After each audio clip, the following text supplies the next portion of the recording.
Why most people stay in debt, even when they don't have to. Here's something that took me a long time to understand. Debt is not always a money problem. Most people think it is. They think if they just earned more or spent less or found the right budgeting app, the debt would finally disappear. But I've watched people get a raise, pay off a balance, and then quietly build it back up within a year. I've seen people inherit money and find a way to need more money 6 months later. I've seen incredibly intelligent, hard-working people trapped in the same cycle for decades. And the pattern isn't about the numbers, it's about something much deeper. So today, I want to talk about the real reason most people stay in debt. Not the surface reason, the one underneath, because once you understand this, everything changes. Let's start with something that might feel uncomfortable. Your subconscious mind has a financial set point. Think about it like a thermostat. If the room gets too warm, the system brings it back down. If it gets too cold, it brings it back up. Your brain does the exact same thing with money. It has a level of wealth or debt that it considers normal, safe, familiar. And no matter what happens externally, it finds ways to return to that level. This is called psychological homeostasis, and it explains something that most financial advice completely ignores. Doesn't matter how good your strategy is if your set point hasn't changed. If your set point is, I always owe someone something, or you will find a reason to owe someone something, even when the old debt is gone, even when the income goes up. But where does this set point come from? For most people, it came from watching others. If you grew up in a home where money was always tight, where adults argued about bills, where borrowing felt normal and saving felt impossible, your brain learned something very specific. It learned that financial stress is what normal feels like, that owing money is just part of life. And here's the part that's hardest to hear. The brain doesn't just remember this, it recreates it. Because familiar is safe, even when familiar is painful. And none of this was your fault. You were a child. You weren't analyzing your environment or making conscious decisions about money.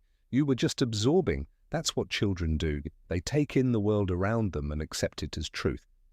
So if the people around you treated debt as normal, you didn't choose that belief. You inherited it.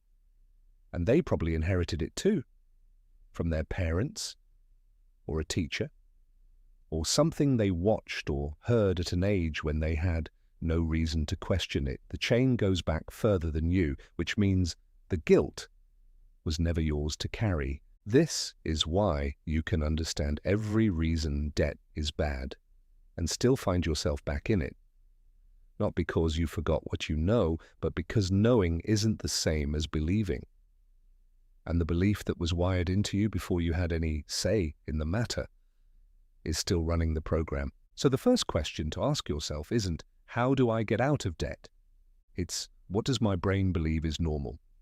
Now there's another layer to this, one that most financial advice never touches. Debt changes your identity.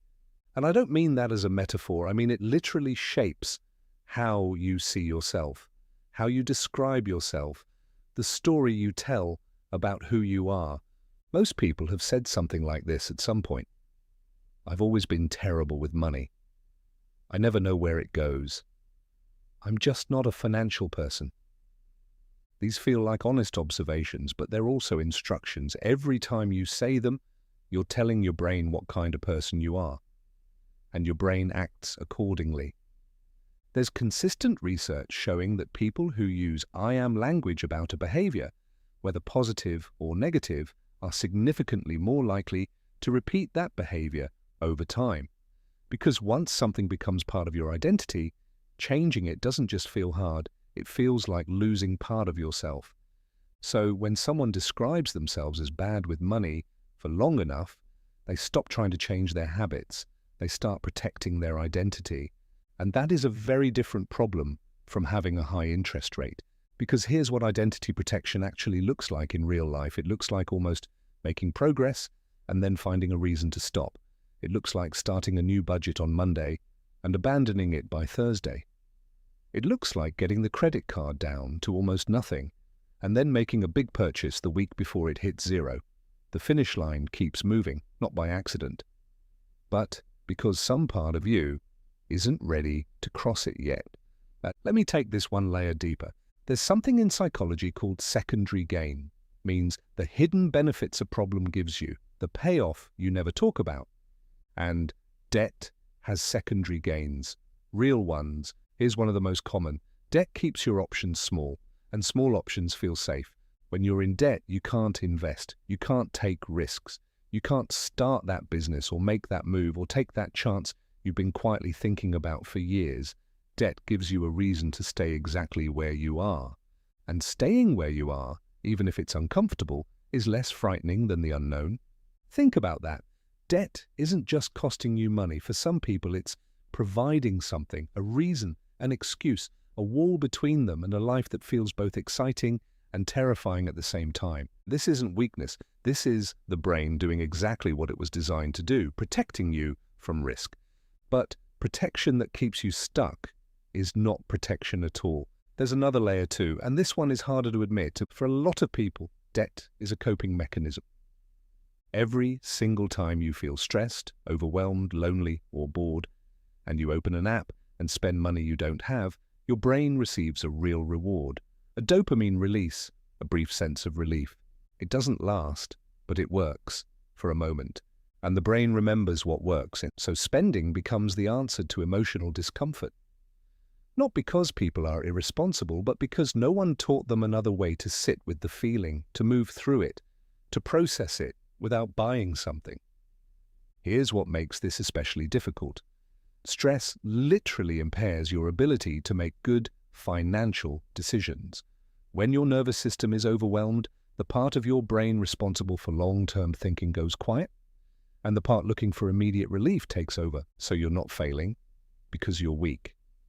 You're failing because you're human, and because you're trying to solve an emotional problem with a financial transaction. That will never work, not long-term. And this is where most financial advice fails people. It hands you a spreadsheet for a problem that lives in your nervous system. It gives you a plan when what you actually need is a completely different relationship with discomfort, because the tools only work once the foundation is there, and the foundation has nothing to do with math. So what does actually work? Here are 5 things that research and real experience consistently show make a difference. Step 1. Find your set point, not your credit card balance. Your belief. Sit quietly and ask yourself, what does my brain believe is normal when it comes to money? What did I learn about debt growing up? You can't change a belief you haven't named. Step 2. Find the secondary gain. What is your debt protecting you from? What would you have to do or face or become if it were gone?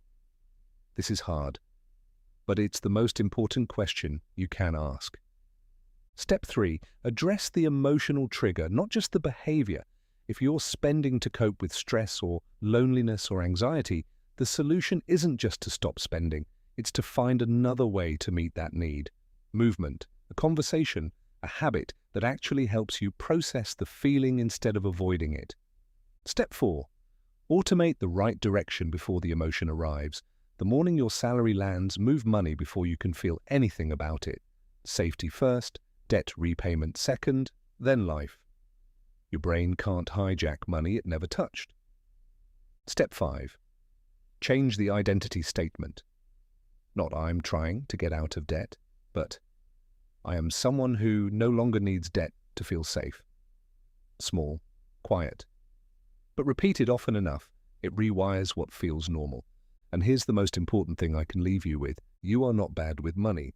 You were taught a version of normal that was never going to get you where you want to go, and your brain, doing its job, made that version stick.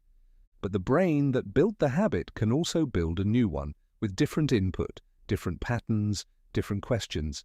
The debt was never the problem, it was always the signal. Now you know what it's been trying to tell you. If this opened something up for you, subscribe, because this is exactly what we do here. Every week, one more layer of confusion removed between you and your money. Subtract confusion, add confidence. I'll see you in the next one.